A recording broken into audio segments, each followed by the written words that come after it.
אהבת עולם, בית ישראל, עמך אהבת.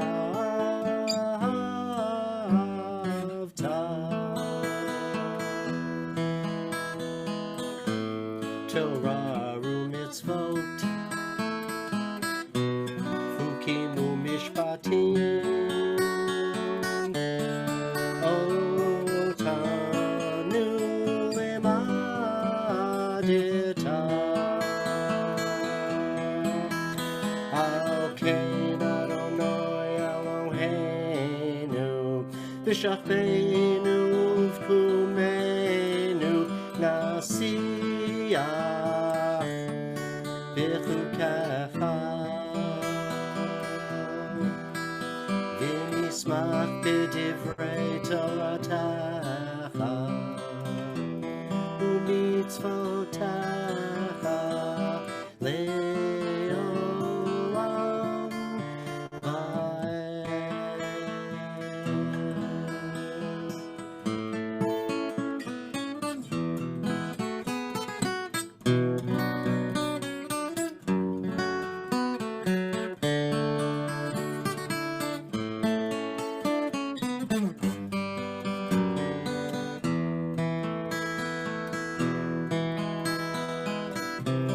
כי הם חיינו ואורך ימינו ובהם נגע יומם ולילה.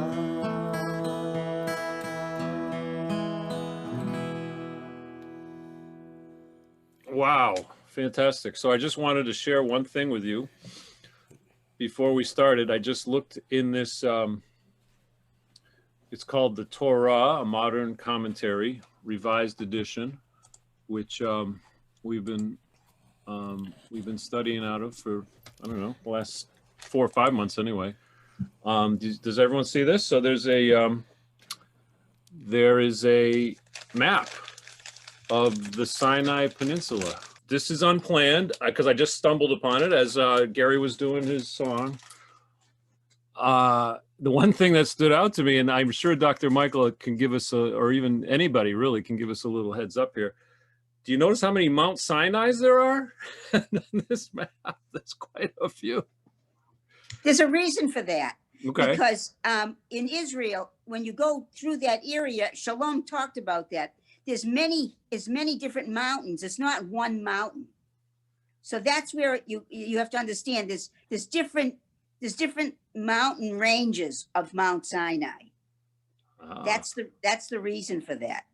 Oh, there's even more now that I scroll up a little bit. So yeah, and so it's not just like one mountain. That's what people confuse. And Shalom actually hiked up that mountain. He said it was very rigorous, and he couldn't believe what Moses had to go through because it was rigorous for him as a young guy. He did it. Shalom probably could have handled it back then, though. Yeah, but he told me it was rigorous for him. Wow. Yeah, Shalom said that. Yeah. And there's even more. I mean, I'm scrolling up more, and there's more Mount Sinai's. That's what I'm saying. There's many mountain ranges of Mount Sinai. Yeah. That's incredible. And so these routes here, these are all theories of which way the Israelites went to get toward the promised land. In 1970, I think it was 79. It was a couple years after the 6-Day War. I might have the year wrong, plus or minus 1 year. I was down in a lot, and I was visiting a cousin of mine who was a high-ranking officer in the Israeli army. And he said, would you like to go down to the Sinai? And we were in a lot. And I said, sure. And they let him through the guards, the Israeli army's checkpoint. And we did get into the Sinai, and it was a very interesting area. It wasn't the desert I really thought it would be, but it wasn't gorgeous either. But yeah, I did get to go into the Sinai, and then when they gave it back to Israel, I can say, gee, I've been to Egypt, but Right. Yeah. so I lost my ring, my wedding ring, Oh, in Oh. the the Red Sea area in the Sinai Peninsula. Wow. How did you do that? Well, I had lost like 10 pounds running around Israel, and it Oh, and it slipped off. in one of the currents, because the currents of the Red Sea, where I was, were pretty strong.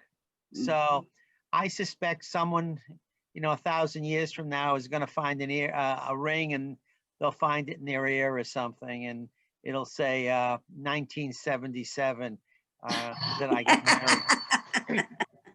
you know what I was thinking though? We're looking at this from, I assume from today's view, Mhm. Sinai, Yeah. because if you go back like the thousands of years where when Moses was held sway, I'm sure that there was more closer range of mountain because over the years there must have been some erosion. So Okay. Shemot, yes. Yeah, Shemot. Who would like to start reading? Ruthie, since you forgot it was Sunday or Saturday? Yeah, I know it's Monday night now. Okay, I'll start. These are the names of the sons of Israel who came to Egypt with Jacob, each coming with his household. Reuben, Simeon, Levi, and Judah, Issachar, Zebulun, and Benjamin, Dan and Naphtali, Gad, and Asher. The total number of persons that were of Jacob's issue came to 70, Joseph being already in Egypt. Joseph died, and all his brothers in all that generation. But the Israelites were fertile and prolific. They multiplied and increased very greatly, so that the land was filled with them. A new king arose over Egypt who did not know Joseph. And he said to his people, "Look, the Israelite people are much too numerous for us. Let us deal shrewdly with them so that they may not increase. Otherwise, in the event of war, they may join our enemies in fighting against us and rise from the ground." So they set taskmasters over them to oppress them with forced labor. And they built garrison cities for Pharaoh, Pithom, and in Ramesses. But the more they were oppressed, the more they increased and spread out, so that the Egyptians came to dread the Israelites. I always wanted to know when they started to dread them. That was the time. Okay. The Egyptians ruthlessly imposed upon the Israelites the various labors that they made them perform. Ruthlessly, they made life bitter for them with harsh labor at mortar and bricks and with all sorts of tasks in the field.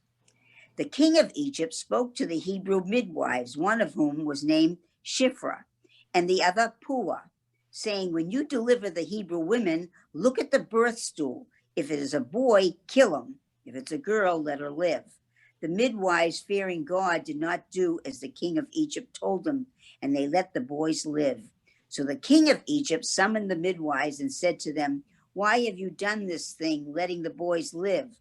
The midwives said to Pharaoh, "Because the Hebrew women are not like the Egyptian women. They are vigorous. Before the midwife can come to them, they have given birth." And God dealt well with the midwives, and the people multiplied and increased greatly. And God established households for the midwives because they feared God. Then Pharaoh charged all his people, saying, "Every boy that is born you shall throw into the Nile, but let every girl live." Wow. What does everyone Yeah. think of this? I mean, it's just some Yeah, harsh. this is a very sad moment. Oh my. Okay, so we go on. Yep. A certain member of the house of Levi went and married a woman of Levi. The woman conceived and bore a son, and when she saw how beautiful he was, she hid him for 3 months. When she could hide him no longer, she got a wicker basket for him and caulked it with bitumen and pitch. She put the child into it and placed it among the reeds by the bank of the Nile. And his sister stationed herself at a distance to learn what would befall him. The daughter of Pharaoh came down to bathe in the Nile. While her maidens walked along the Nile, she spied the basket among the reeds and sent her slave girl to fetch it. When she opened it, she saw that it was a child, a boy, crying. She took pity on it and said, "This must be a Hebrew child." Then his sister said to Pharaoh's daughter, "Shall I go and get you a Hebrew nurse? A nurse to suckle the child for you?" And Pharaoh's daughter answered, "Yes." So the girl went and called the child's mother. And Pharaoh's daughter said to her, "Take this child and nurse it for me, and I will pay you wages." So the woman took the child and nursed it. When the child grew up, she brought him to Pharaoh's daughter, who made him her son. She named him Moses, explaining, "I drew him out of the water." Sometime after that, when Moses had grown up, he went out to the kinsfolk and witnessed their labors. He saw an Egyptian beating a Hebrew, one of his kinsmen.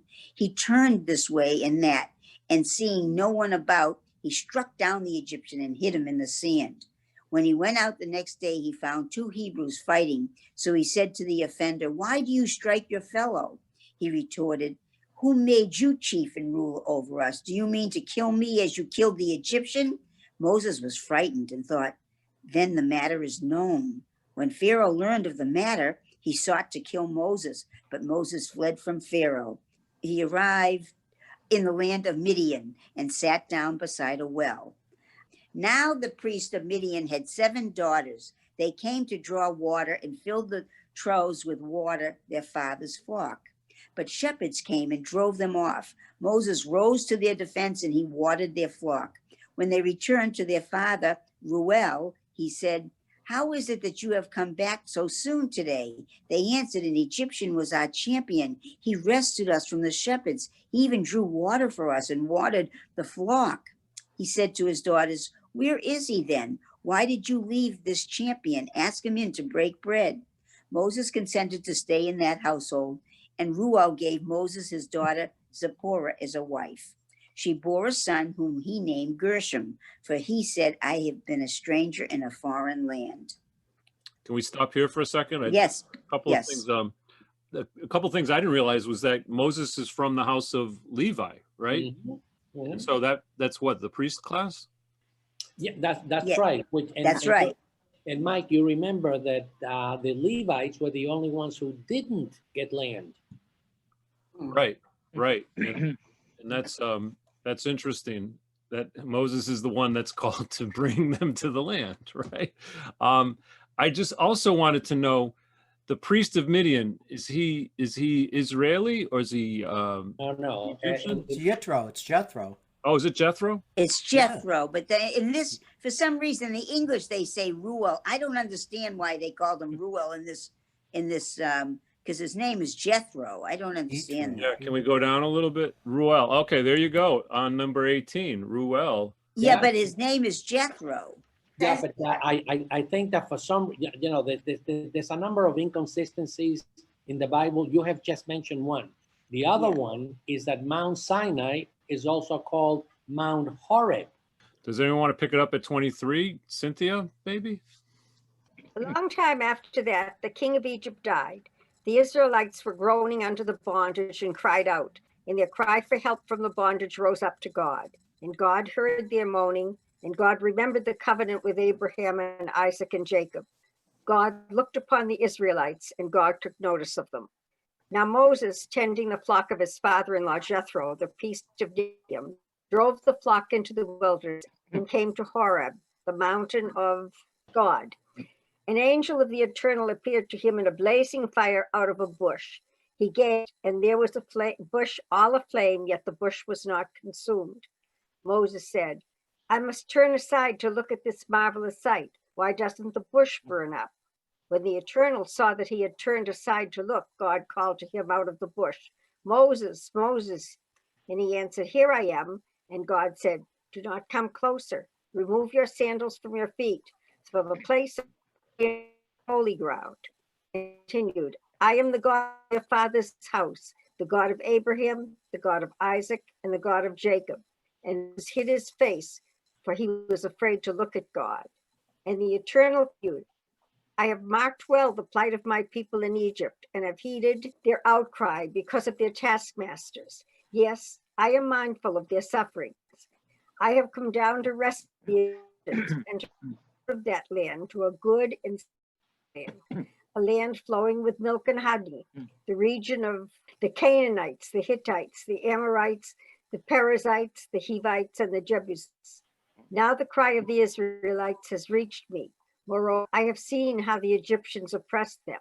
Come, therefore, I will send you to Pharaoh, and you shall free my people, the Israelites, from Egypt. But Moses said to God, who am I that I should go to Pharaoh and free the Israelites from Egypt? And God said, I will be with you. That shall be your sign that it was I who sent you. And when you have freed the people from Egypt, you shall worship God at this mountain. Moses said to God, when I come to the Israelites and say to them, the God of your ancestors has sent me to you, and they ask me, what is God's name? What shall I say to them? And God said to Moses, Ayah, Asher, Ayah, continuing, thus shall you say to these Israelites, Ayah sent me to you. God said further to Moses, thus shall you speak to the Israelites. Eternal, the God of your ancestors, the God of Abraham, the God of Isaac, and the God of Jacob has sent me to you. This shall be my name forever. This my appellation for all eternity. Okay, Michael, I think that we should stop in here for a minute because, you know, when Moses asked, what is your name? The name that he gave in Hebrew is I am that I am. The am that I am. That's Yeah. right. Can I say something too? Absolutely. The well, I mean, this is so obvious, but two things that are really interesting is like when Moses passes the burning bush. In other words, he had the curiosity enough to want to go over and check it. Somebody else, like a lot of times, like, you know, things are happening and you don't pay attention. Someone else might have just walked by.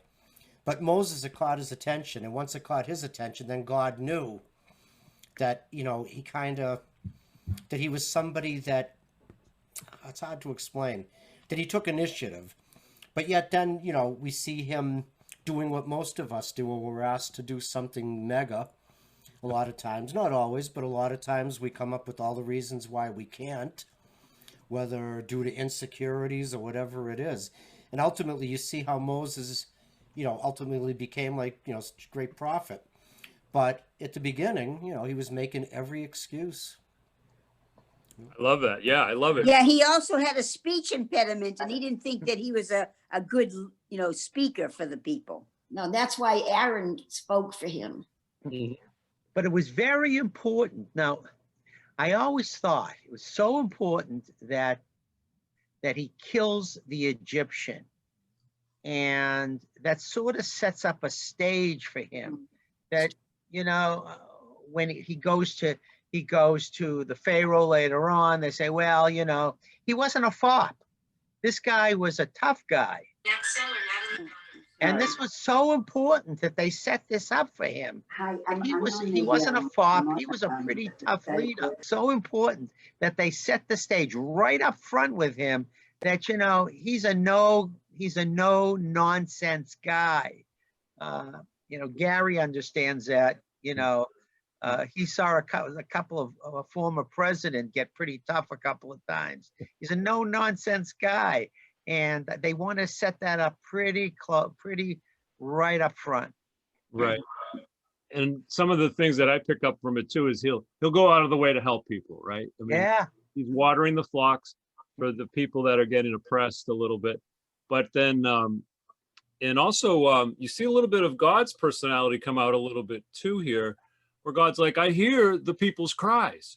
I hear what's going on. You know, it says, and God says this a number of times here. I hear the oppressed. I hear the cry of my people. I hear, and it's always amazing to me because we see how this little tribe of people, it's a family of people, 70 people that went into this land, and God cares so much what happens to this group of people. And of course, now they're they're hundreds of thousands, right? You can see they become oppressed, and when they are oppressed, they spread out and they flourish.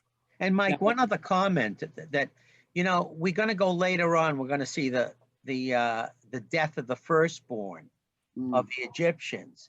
And when we get there, you got to remember this, that Moses didn't flinch when that happened because, he's already killed a couple of Egyptians. So we can talk about that in a month or so. Okay, and Michael, based on what you were saying that, just a few Israelites ended up in Egypt, and yet God was paying that much attention. Well, my comment to that is, remember, by this time, God had already made several covenants with us. Several. He made Can I the, throw one other thing into really quick? Yep. Just very quick. Yeah, I was talking about like insecurity or one of the reasons, but maybe another part of it too is that Moses was kind of humble. He wasn't, so that could be part of it too, but. And I think he didn't kill people after that. Like, I think it's important that he thought nobody knew, yeah, but that they did know. Yeah. People did know that he killed somebody. So I think that he didn't resort, even though he thought he got away with it, nobody knew, he wouldn't choose that path again. It would only be God that would be killing people. I don't think he would kill anybody in it after that, because he would know that you couldn't do that without being found out, without having people know that you're a killer. And as- one of the 10 commandments is thou shalt not kill. Yeah. but part of this. Before you go, Michael, yeah, Myrna, go ahead, Myrna, because Myrna, I know you've been wanting to say a few things. So I think it was Ed who said about, setting the stage and orchestrating this. And this is all part and parcel of it. This has to happen. And you can see it happens, how it goes along in steps. So God's plan was already put into effect. That's if you have faith. And I have faith. Okay, and Mike, if we take a look at the Hebrew, which is on the right-hand side, under 5, Zechri Ledor Vador, to remember from generation unto generation. Yet in the English it said, this is my appellation for all eternity. The translation doesn't follow the Hebrew. Interesting. But there's a lot of English that doesn't follow the Hebrew. No, but in this particular, usually it's pretty close. But in here, if you take a look, Zechri. Right. I see it says something completely different. Yeah. Well, I mean, really different. So it Right. struck me. I don't know why they did that. I was going to ask you if you had any feeling and inkling as to why they did this. You don't then? Just, No, and in fact, Michael, this is from the Central Conference of CCR, right? Or CCCAR or something. That's who this book is from. Yeah, I think it's CCAR CCR. Okay, so it's a Central Conference of American Rabbis. of American Rabbis. Okay, so they were the ones who translated it. That's the conservative group. I don't think that's the reform group. That's Oh. that's the group. I'm sorry, say that again. That's the group, the Central Conference of American Rabbis. Uh-huh. It's And- not conservative or reform. It's, Okay. Oh, I misunderstood. just I see. So the one, so I understand, it's sort of like a neutral thing. It's for everybody. it's the repository of rabbis. Okay, thank you. I mean, not to say everybody has their own thing. We have the URJ, they have the whatever, I forget, the Orthodox. They have their own affiliation. Underground, baby, underground. Underground. And that's what I love That's too. your Yeah, I just love it knowledge, when we wisdom. all jump in with our own ideas about everything. Yeah. I mean, Hey, technically, One Jew, 10 opinions. You should know that by now. And again, guys, whoever wants to say anything, definitely just, raise your hand, cut in, and I'll try to best channel, because I know sometimes people get cut out, and really, we just want everyone to share and to get your opinions out, because that's where it's most fun for everybody.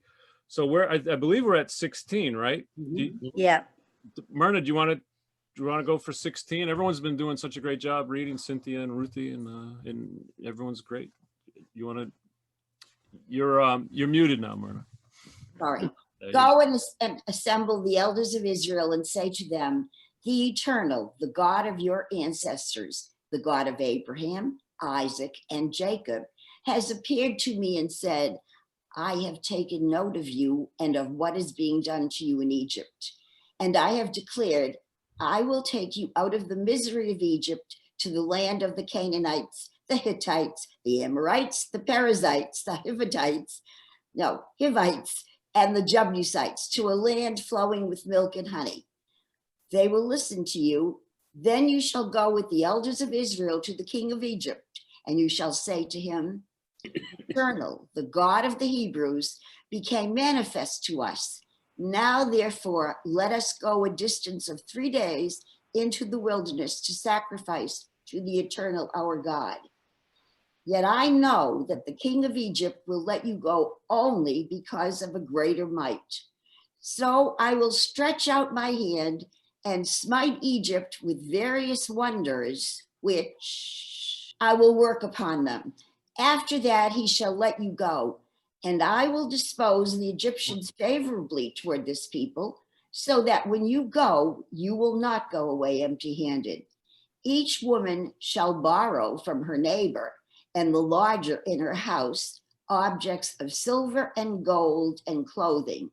And you shall put these on your sons and daughters, thus stripping the Egyptians. But Moses spoke up and said, what if they do not believe me and do not listen to me, but say, the Eternal did not appear to you?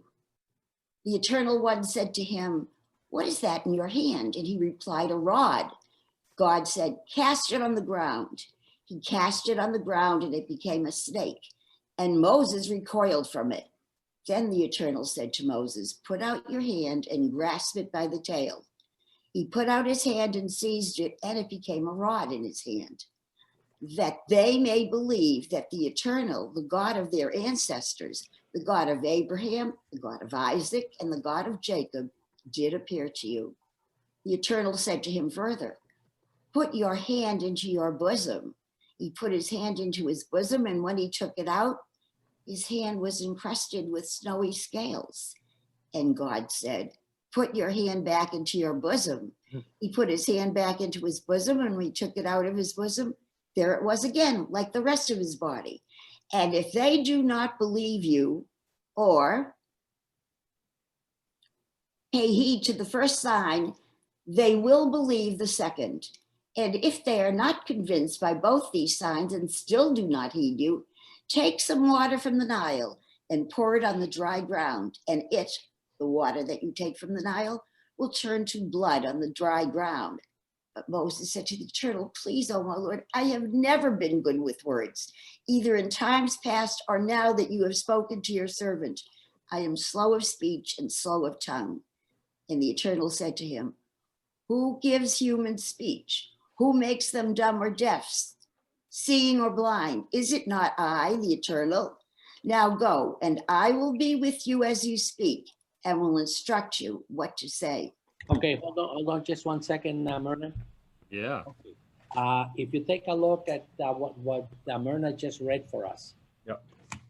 what it's in this particular part of the Bible, it says, hold on, take some water from the Nile and pour it on the dry ground. And the water that you take from the Nile will turn to blood on the dry ground. By the time that we get to the plagues, it says that the Nile turned to blood, not just a little piece of it. That's an inconsistency right there. Yeah, there's a lot of inconsistencies. Can I add something? Yeah. I've accepted the inconsistencies. Gary and Lauren, and then Ruth. Just at the beginning, there was one of 3 times in the Torah, like we know that God asks a question that basically God knows the answer to. but it's significant. It's like when God asked Adam and Eve, "Where are you?" When, after they ate the apple. And it's usually a question that's asked before something significant is going to happen to who God's asking the question to. Like Adam and Eve are going to be leaving the Garden of Eden. God, when Jacob wrestles with the angel, and the angel asks him, "What is your name?" So in other words, that's significant because Jacob is going to become Israel, the man who's wrestled with man and with God and prevailed. And now Moses is being asked, "What's that in your hand?" As God is showing him how he's going to give Moses the power and to be with him to perform the task that he's asking him to perform. Excellent. Yeah. And what are your thoughts, Lauren? I know you wanted to chime in here. I did. I'm not as profound as the other two there, but in the beginning when Myrna was reading, if you can go back for a second, it said, oy, No, it didn't. yeah, oy. The bosom. No, up. So, Right. So we You're going started the here wrong at way. 16. You're Yeah. We you're started going the here wrong at way. 16. Oh, we started here at 16. Where it said in here, like the God of the Hebrews, and I see that, and then it says the God of Abraham, Isaac, and Jacob. All right. Next page, I think. And then here it says, no, it was before that, but here I'm pointing. Can you see that I'm pointing? That it says the God of Abraham, the God of Isaac, and the God of Jacob, versus the first time they just said the God of Abraham, Isaac, and Jacob. Oh, interesting. Okay, That is so interesting. just kind of God take is- note as to why in the second or third paragraph that we read, it's a specific, more specific, Elohai Avraham, Elohei Yitzchak, Velohei Yaakov. And the other one, it was just Elohei Avraham, Yitzchak, and Yaakov. It's a statement that God is like different, or everybody perceives or discovers God differently. So God, it's like maybe the relationship, Abraham connected with God, and then Isaac, and then Jacob, but it's not like the same for everybody. So it's like, the So God the of first Abraham. time they left out the God of, because they were perhaps a collective group, speaking as the kind of infamous, the you as the plural, Yeah. versus this trip around. I think Myrna is commenting on that. No, I have an interpretation, which it may be way off, but as I was reading this, to me, it's like he was showing him an example of what God was, of what he plans to do. I don't look at it as if, I mean, I know that he did the whole Nile, but I just think at this point, it was, I'm going to do this, I'm going to do that, I'm going to do the other. And by the time, of course, he got to the Nile and the blood, he had to make a statement and make it really stand out in people's minds. So as I said, this doesn't bother me because to me, it's just, this is what I'm going to do. Right. A little God had to more. sell. Yeah. Go ahead, I Gary. was just going to say, God had to sell Moses before Moses could sell the children Very of Israel. true. Good point. Very true. Right. A little foreshadow. Right. A little bit. I mean, Exactly. Yeah, to me, the whole thing is like the setup of the scene Yeah. before it happens. Right. So I always think of this as all prophetic. He's giving us the prophecy, and then we get to see it actually Exactly. go into action. But there's something else I want to mention. You know how a lot of times Dr. Mike is saying there's some inconsistency here, there's some inconsistency all through the Torah. I have seen inconsistency. Of course. So I don't think of it, when I look at the Torah, I don't look at it like some people do, that every letter is, means something specific, or that you have to take it as the letter of the law. I believe a lot of the inconsistency is for us to make our own type of understanding of, things that we might have to look into for ourselves. And so I don't get all shook up when I hear inconsistencies. I just wanted to mention that I like the inconsistency. It makes me kind of think more. That's all. Right. Well, it's about interpretation. Yeah. And, if you're looking at just the Hebrew, you're going to translate it differently than just looking at the English against the Hebrew like we are here. So, But I even do- the Hebrew to me is inconsistent Sure. too, at Sure. times. Hey, when you were kids, did you ever hear the legend of why Moses had a problem with his speech? Yeah. No, he just might have been, he just was born that way, you know. There were No. a couple. There were a No, couple no, stories. The legend goes that if Pharaoh was testing him and it was gold and there was like fire, and if a child that sees the gold and it's sharp and bright and go, you know, he would go for it. And an angel pushed his hand away to the fire, and he immediately took his fingers and put them in his mouth because they were burnt. And they said, this is why he you know, stuttered or whatever he did. This is why he had a problem speaking, but it also saved his life. Okay, Myrna, I think that, you know, we have discussed it before, but I think that this is a great point to go over it again. When we read directly from the Bible, we're talking biblical. The one you're talking about is rabbinical. In Yeah, other words, it's Talmudic. Yeah. What the rabbis, you know, whether it's the Mishnah or whether it's the Talmud, what they do is that they try to explain things or read between the lines. That particular story about the coals, Yeah. that is essentially Talmudic. The Bible, right. Bible itself doesn't say that. I thought somebody did that so that the children would be fascinated. Oh, okay. I mean, no, when I was a little kid and I heard this, I thought, isn't that amazing? Mhm. So, but I thank you for the explanation, seriously. I'm glad somebody else heard it beside myself. No, I heard it too, but you see, the thing is the Talmud, Yeah. the Talmud is sometimes very brilliant in who is interpreting it. The Mishnah is different. The Mishnah is different than the Talmud, and I think you got to be careful because the Mishnah is sometimes just stories, Yeah. where some real Talmud scholars do interpretation, which is, I mean, not saying that they're right either, but I'm saying they've studied it much more scholarly. Maybe That's it's all. midrash. Yeah, but the midrash is more It's it's more a stories. story. Yeah, Yeah. Well, these are Yeah. stories. Yeah. They're fascinating. right. Cynthia, Oh, no, all I was going to say is I taught Sunday school for 18 years when we established the temple.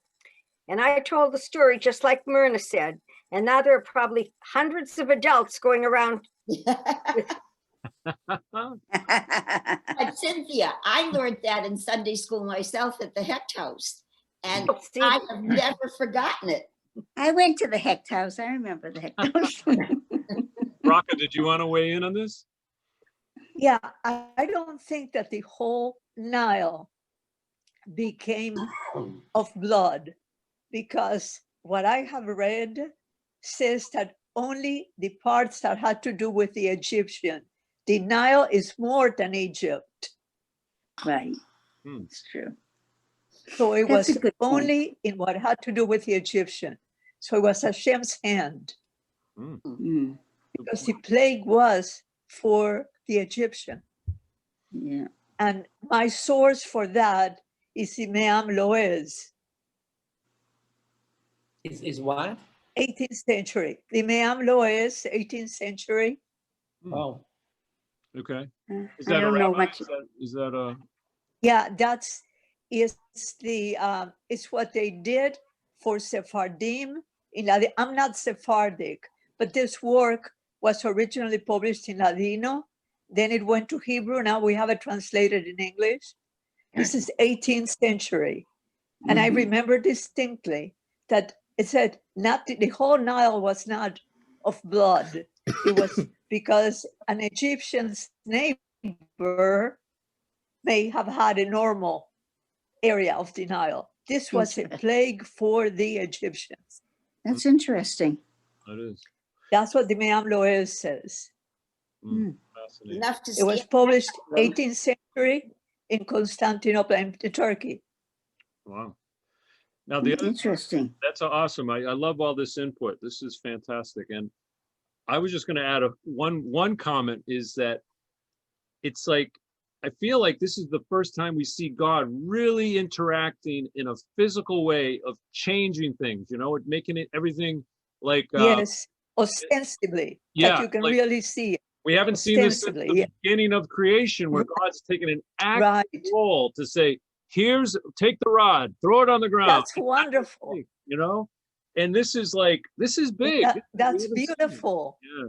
That's Don't you remember wonderful. what happens Yes. after that, though? Because this is what The this is what Egyptian we're wizards always did the same wanting thing. to see.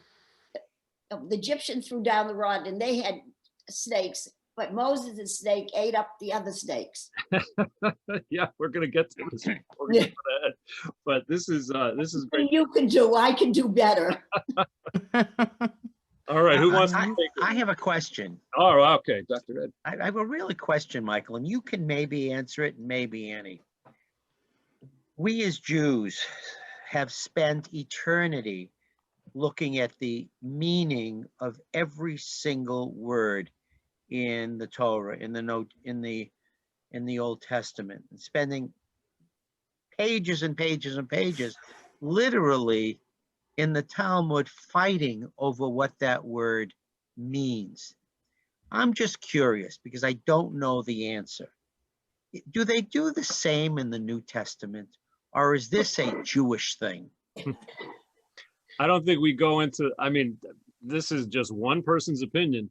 And Annie's definitely has probably other, I mean, because, well, we have Bible study on Wednesday night, and I think we have our little group that's like this group, but it's not quite as animated, I don't think sometimes. Sometimes it is. But I don't know about whether or not, like, scholars, I'm sure there have been times, and even Dr. Michael will tell us of, because like the Nicene Code or the Creed in the 300s, that's when they kind of cemented a lot of the Christian ethics and whether Jesus was going to be God or was he not going to be God, and a lot of other stuff.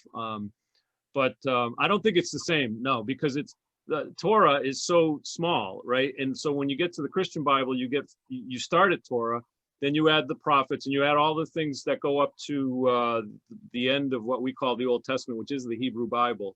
And then we add the Gospels, which is Jesus's story, and then we add the letters of Paul and other letters. So there's so much for the Christians to say, like, this is our Bible. I don't think they're doing as much, because the first 5 books are the Torah. So Okay, Michael, let me place a thought for Ed in here and for everybody else. The Christians do not look at every word of the New Testament the way we do the Torah, and the reason is that the New Testament is accepted as having been written by humans, Peter, Paul, so forth and so on. And Mary. I'm sorry? And Mary. And Mary. No, Peter, Paul, and Mary. Sorry. Peter, Paul, and Mary. You and John. Without a Right, doubt. me Okay, finger. but That's those a bad joke. I got it though. Okay. In the Jewish tradition, the Torah, the 5 books of Moses, was of divine origin. And then the rest of it, the Nevi'im and the Ketuvim, the writings and the parts about the prophets, were written by humans. So the reason why we spend so much time in here is that all of these words are supposed to be of divine origin. That's the difference. Right. Michael, also, wouldn't those letters have not had any vowels? So there was. Okay. So that's the trop, yeah. that's the Okay, trop. now you're bringing up a fantastic point that, I hope that after we finish, doing the Torah, that Michael and Gary will consider actually continuing on the rest of the Bible. The next book is going to be the book of Joshua. Mhm. Okay, Yeah. and sort of actually read the whole thing and, try to do the same type of thing. Okay. There Yep. was a time about 300 years or 400 years before the Common Era, when Hellenists were fighting in the Holy Land. This was after Alexander. Okay, so you had the Pharisees and the Sadducees. Remember that? The Pharisees were the ones that became eventually what we now call the rabbis. And the Sadducees is what you now can consider to be the Reformed Judaism. Well, what the Sadducees were saying is We are taking a look at Hellenic, how they write, and it is far more precise than what we have in the Bible. However, the rabbis of the time, they weren't rabbis, they were the high priests, would not accept it. So the Greeks actually had vowels. And one of the points of contention that the Sadducees were bringing is, what if we leave the words the same, but all we do is that we add the vowels? They wouldn't accept it. So the vowels actually were put together about in the year 200 or 300 by a group of sages who eventually ended up with the way that we now have the vowels. Yeah, but there's more than just the vowels. There's the trup, which is a different thing. Absolutely. And the other thing that they wanted was to have punctuation marks. So for example, it would say, and God said to Moses, you know, in quotation, bada bing, bada boom, bada bam, and then you close quotations. They wouldn't accept that either. So, Dr. Ed, there was a lot of there's a lot of different Christian ideas about whether the Bible is actually written by men, or it's divinely created, or it's you know, a combination of both of those things and that kind of thing. So a lot of the words that Jesus says are pretty common throughout the Gospels, and they're considered to be, for most Christians, probably like Torah, in that they are considered to be uttered by God, or you know, Jesus is part of our, in my tradition, part of the a part of God. Jesus is a three-part. Jesus, God, and the Holy Spirit are combined in a Trinity. So words from Jesus are considered to be Torah-like, and we consider them to be almost like your Torah is to you, to my understanding. Well put. That's why I like Matthew a lot, because Jesus talks a lot in Matthew. He's got much to say. Fantastic. Okay. Well, I don't know whether that answers your question, Dr. Ed, but that's. I appreciate it. I've heard a lot of answers, and I appreciate your input. Thank you so much. Welcome. Your Torah studies, Bible studies, get like, I don't know, pull apart everything like we do? Yes. Good. Yeah.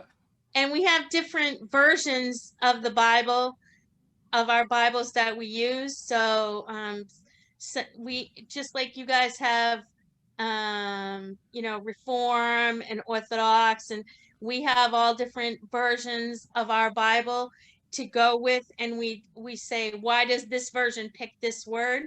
Why does this version pick this word for the same thing? But your tradition is so much more solid, and so much, the beginning, those 5 books are pretty agreed upon. There isn't any doesn't seem like there's any deviation from the actual Torah words, in the way that the continuing books have many more different interpretations. Well, that's like, I think in the beginning of this Torah group, the Underground Torah, I had multiple books open on my desk one of our study nights, and it was kind of trying to figure out which one had, you know, said something a little bit differently than the other, whose interpretation. I have a woman's Torah book as well. And Mike, one last point. If you take a look at the right-hand side of your page, the one that has the Hebrew with all of the little cantillation marks, and the vowels. The vowels, that is called the Masoretic text. The Masoretes, at the year about 250 to 280 of the Common Era, were the ones who came up with this version that we're reading right now on the right-hand side. Oh, It's the wow. Masoretic text. To put it with the vowels? I didn't know that. Oh, yeah, and the cantillation points too. Oh, at the same time was the cantillation points, Yeah, yeah. really? I don't think so.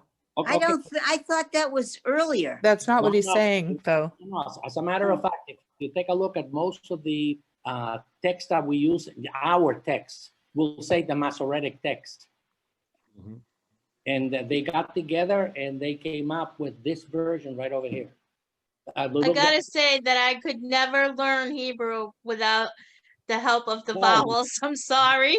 Yeah. It's hard for me to learn with the vowels.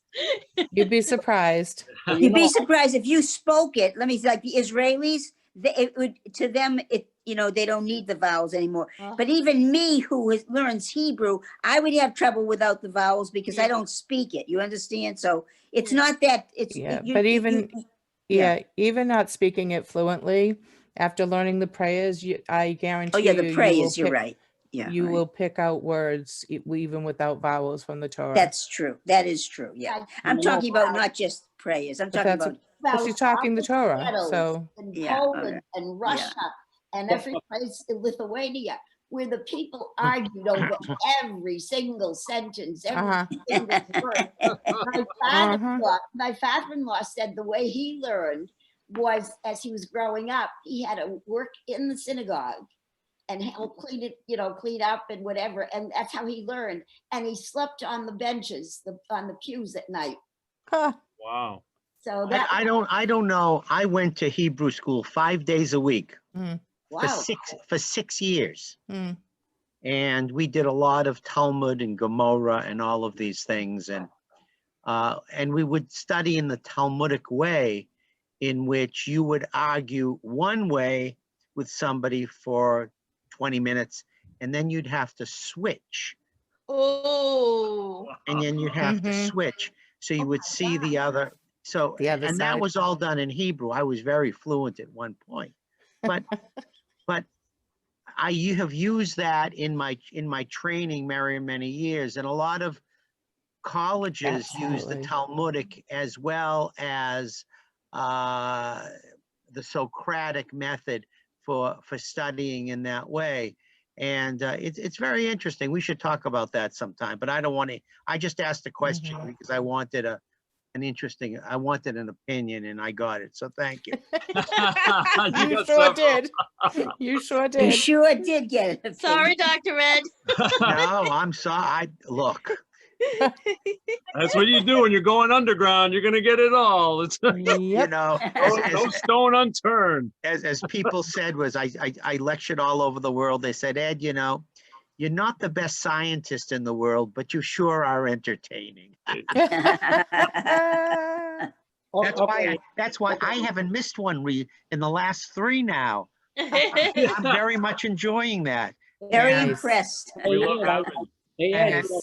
And I'm impressed with Michael Bodo. I can't thank you enough and Gary enough. So Gary. thank you. Okay, that actually goes for all of us. Thank you, Dr. Michael. Let's go back to Torah, shall we? How about Raka, do you want to take us back to where we were starting when God says to Moses, I will be with you as you speak, and I will instruct you what to say. Are we on 10? Yeah. Yeah, Are we on 10? we No, did. I read that We're already. down around 12 now, like right around. Okay. No. All right. Now go, and I will be with you as you speak and will instruct you what to say. But he said, please, oh my Lord, make someone else your agent. The Eternal became angry with Moses and said, there's your brother Aaron, the Levite.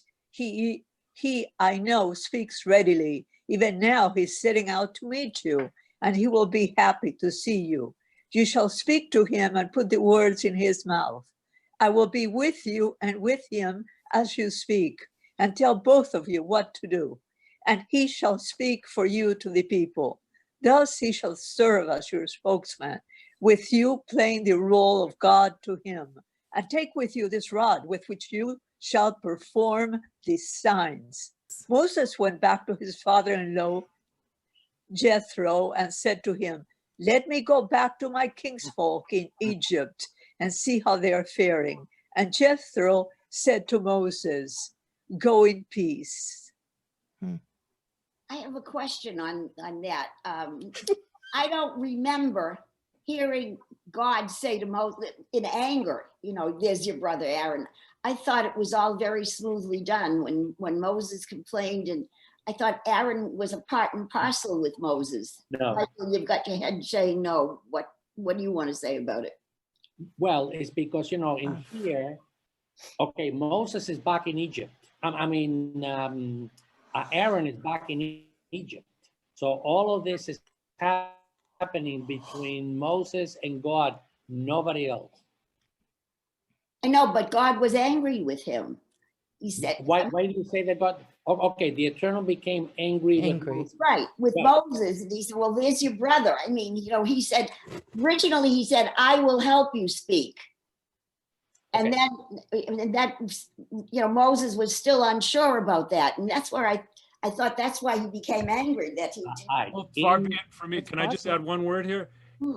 Well, look what Moses says to God. Oh, my Lord, make someone else your agent. Make someone else your agent. It's like, forget it. He's like, no, I don't want to be it. You know, and so many prophets are like that. You know, they're like, no, it can't be me. I would imagine that would make God angry. I would say. Because Moses talked back to him. All right. Okay, and Mike, I think that we should remind ourselves of something else. In our tradition, God is anthropomorphic. So in other words, God is like you and me. God can get angry, but although we say he's slow to anger and quick to forgive, remember that? Right. But we attribute to God our own feelings. And this is why God became angry, because Moses was giving him a hard time. And so in other words, what God at the end said, Moses, this is non-negotiable. You gotta go. Good point. But he gave him Aaron too, though. Right. He'll give you a helper. God will, you know. God will give you a helper. He'll give you a helper in our times of distress. The Eternal One said to Moses in Midian, go back to Egypt, for all the authorities who sought to kill you are dead. So Moses took his wife and sons, mounted them on an ass, and went back to the land of Egypt. And Moses took the rod of God with him. And the Eternal said to Moses, when you return to Egypt, see that you perform before Pharaoh all the marvels that I have put within your power. I, however, will stiffen his heart so that he will not let the people go. Then you shall say to Pharaoh, thus says the Eternal, Israel is my firstborn son. I have said to you, let my son go, that he may worship me. Yet you refuse to let him go. Now I will slay your firstborn son. So at a night encampment on the way, the Eternal encountered him and sought to kill him. So Zipporah took a flint and cut off her son's foreskin and touched his legs with it, saying, you're truly a bridegroom of blood to me. And when God let him alone, she added Okay, hang on one second. What were you going to say, Lauren? I just wanted to say something. I don't know if I noticed it before. I wasn't looking at the Hebrew, but right on this page where you are, don't move, don't move. You keep moving. Where it says Moses took the rod of God. When he was talking about the rod all the time, was he using the word biyado, which yad is hand? Ha-Elohim biyado, took the hand of God. Yeah. I don't know if in the prior verses, if they used the word yado for the word for rod. Bracha? I don't know. Beyadecha would be in your hand. Right, and then the last word, mateh, okay. What is mateh? Mateh would be I don't rod. know what mateh. Vayomer mateh. I think he's saying that that word means a rod of some sort. A rod or a staff. Yes, vayomer. A staff. Vayomer. No, that means and he replied. Right, mateh. Mateh. So mateh must be rod. Or staff, right. Staff. But in the other verses, no, they didn't do that. It just uses the word biyad, biyadecha, biyado, whatever, and the hand as the word for rod. It's a little bit play on words, I think. Okay, sorry. That's okay. This actually does become a rod. We see Moses after that and all. It is the rod that he throws down. It's the rod that he uses to Right. make the But map. now we use a yad to read from the Torah, which Yeah. is also a rod or the hand. It's a pointer, but Pointer. it's a rod if you think about it, Yeah, it's a rod. you know? Right. We were kind of, it's kind of a shift in the story here, right? So the Eternal encountered him. I don't know who him is. I let my son go. Okay, so why don't you just continue reading at 24, Bracha? At a night encampment on the way, the Eternal encountered him and sought to kill him. So Zipporah took a flint and cut off her son's foreskin and touched his legs with it, saying, "You're truly a bridegroom of blood to me."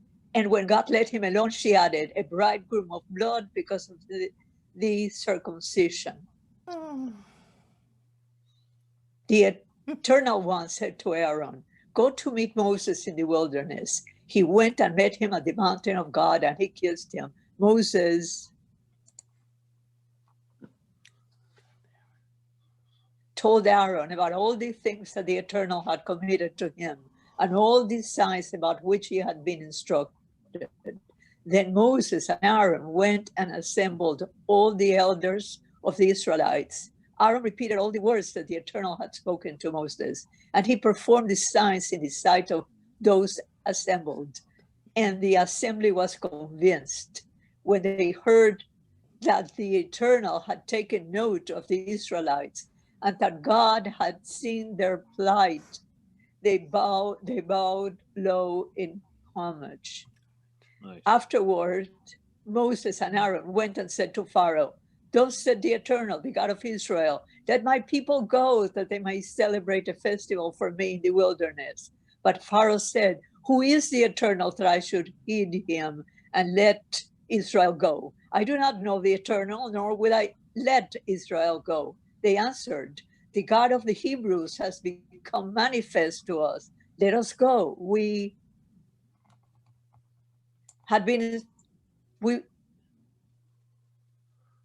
Let us go, we pray, a distance of 3 days into the wilderness. Yeah, where are we? Right here. Let us go, we pray. Let us go, we pray, a distance of 3 days into the wilderness to sacrifice to the Eternal our God, lest God strike us with pestilence or sword. But the king of Egypt said to them, Moses and Aaron, "Why do you distract the people from their tasks? Get to your labors." And Pharaoh continued, "The people of the land are already so numerous, and you would have them cease from their labors." The same day Pharaoh charged the taskmasters and overseers of the people, saying, "You shall no longer provide the people with straw for making bricks as heretofore. Let them go and gather straw for themselves, but impose upon them the same quota of bricks as they have been making heretofore. Do not reduce it, for they are shirkers. That is why they cry, 'Let us go and sacrifice to our God.' Let heavier work be laid upon the laborers, and let them keep at it and not pay attention to deceitful promises." Can we pause here? So the taskmaster, I have a question too. Why wasn't Moses' son circumcised? Ah. Mm. Well, but you know, eventually he was, as you say, because Right. But I mean, Moses had been circumcised because he didn't get put into the Nile until, you know, long after he had been at his home. no. She's asking about Moses' son. Yeah. He wasn't in the. No, I So know that. why wasn't Moses' son circumcised on Yeah. on the 7th of the 8th day after he was born? Exactly. That's my question. Was he not Hebrew? Was he a Hebrew or no? His mother wasn't, but still, certainly Moses was. I would have thought that Moses would see to it that his son would be like him. Oh, Ruth, you're muted, Ruthie. And back in the day, Somebody muted me. Okay. What I'm saying is that the mother is always the one who's the Hebrew or Jewish, okay? So in that case, his son wasn't a Hebrew. But it wasn't always that way. It In the wasn't- early days, it was patriarchal. Yeah, Oh, was it? Oh, I Yeah. didn't know that. Oh. yeah. So getting back to this, why didn't Moses eat what? I mean, we can't ask him now, obviously. I don't, you know, Michael, Dr. Mike, I don't know when I don't know the time. Okay, good question. Let me see if I can give you the answer as I know it. Okay, during the time that we were primarily in the Pale of Settlements in the 1600s, 1700s, 1800s, especially in Russia and in the Ukraine, you used to have a lot of Russians and Ukrainians come into the shtetls and rape, not only kill and steal, but also rape Jewish women. Okay, many of them became pregnant. So the rabbis had a problem in their hands. The problem is this: these women didn't do anything wrong, yet they were pregnant. So they changed the law. Rather than being patriarchal, they said anybody who is born of a Jewish mother is going to be Jewish, so that whoever was raped, their sons or their daughters would be Jewish. That's when it was changed. Oh, Okay. so the 15th or 16th century. Okay. That's correct. Oh, I didn't know it was then. Okay. Yeah, Who so- is God going to slay back at the beginning of this? Yeah, I don't understand that part. neither do I. I thought it. Yeah, I don't know what that was about. I really couldn't Is tell. that Aaron? His son. It was. What? The encampment, where Let my is it? son go that he may worship me, yet you refuse to let him go. Now I will slay your son. Wait a minute, I lost. Oh, sorry. Your firstborn Oh. son. Because up on 23, it says, let my son go. So, That he may worship me, yet you refuse to let him go. Now I will slay your firstborn son. right. 23. But then he's saying that to Pharaoh. And so Pharaoh's We're not so God's going to slay Pharaoh's firstborn son, yes. Okay. But at the encampment on the way, the Eternal encountered him and sought to kill him. Who's that? Stop. Moses? Stop. Aaron? Pharaoh? Who is that? Him. The flint Going down and here. cut off his Oh, son's good. skin. It has to be. To Well, I kill- will slay. Perform before Pharaoh. I don't know. So under 24, you see that it says sought, perhaps threatened, to kill him. It is possible. So this is all interpretation here. It is possible that God's intent was seen in a serious illness that befell the victim, number 39. The text is not clear whether it was Moses who was threatened or whether it was Moses's son.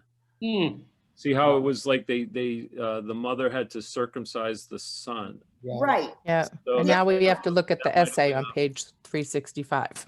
Yeah. So let's stay right where we are, though. Yes. Because the night's getting late.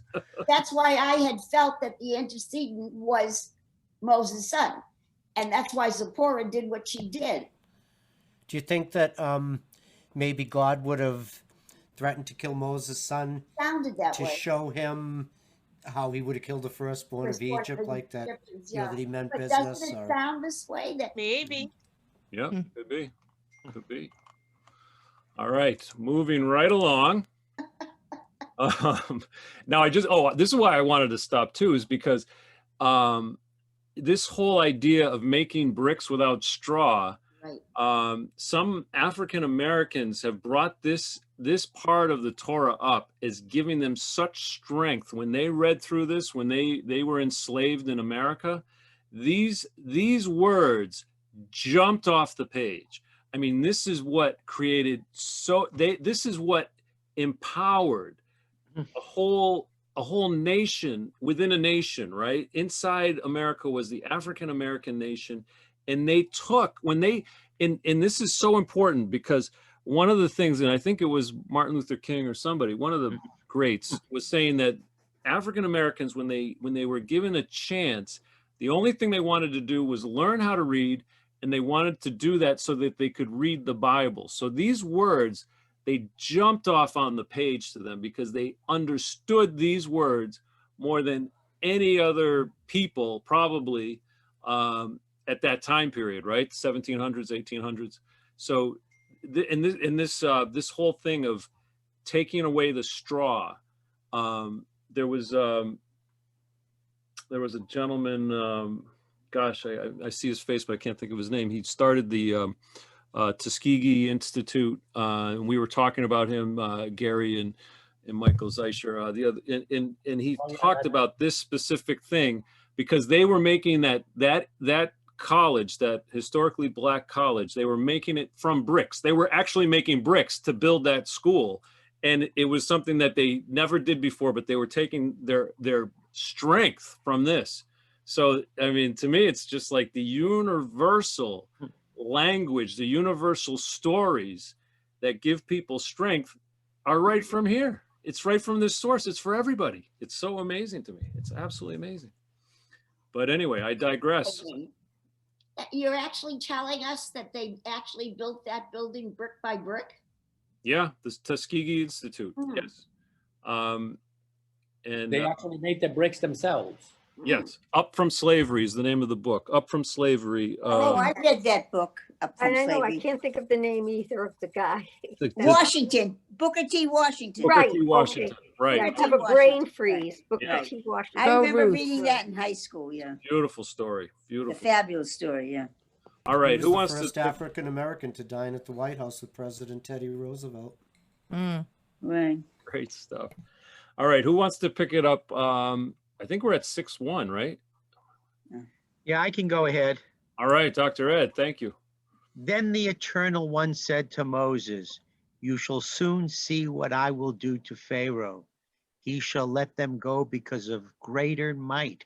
Indeed, because of a greater might, he shall drive them from his land." And that's the end. Oh, And That there was was the a lot. essay. Well, this was a wonderful study group tonight. I really enjoyed it a lot. Even medicinal. Yeah. well, I love this. I'm never gonna miss one unless I have to. We're so glad to have everybody. I'm glad Lauren came back. I'm glad Cynthia's back. Everybody's back. Ruthie, Myrna's on. Dr. Michael, what will we do? Annie, Gary, Braca. Gary, can we have the Mishaberach? Let's And do it. Elaine. I just saw Elaine. Oh, Hi, Elaine. Hi, Elaine. And I know Alba's with us as well. that's right. She's Oh, hi, Alba. just a Where's Albo? I want to see Albo. Have Albo wave. oh, Come boy. on, Alba, get in the screen. It's way over there. It's a football stadium in here. Anyway, Misha Berach, please. Oh, let's. Do you want Okay. Mishaberach or Rafua? I was going to try to do Rafua. I don't. All right. Whatever Well, one you want, Gary, it's But your that's choice. They're both the same. All right, They're I'll both try the it. I same. might Go screw ahead. it up because I never really did it, but I'll do Which it. one? Yeah. Rafua. Okay.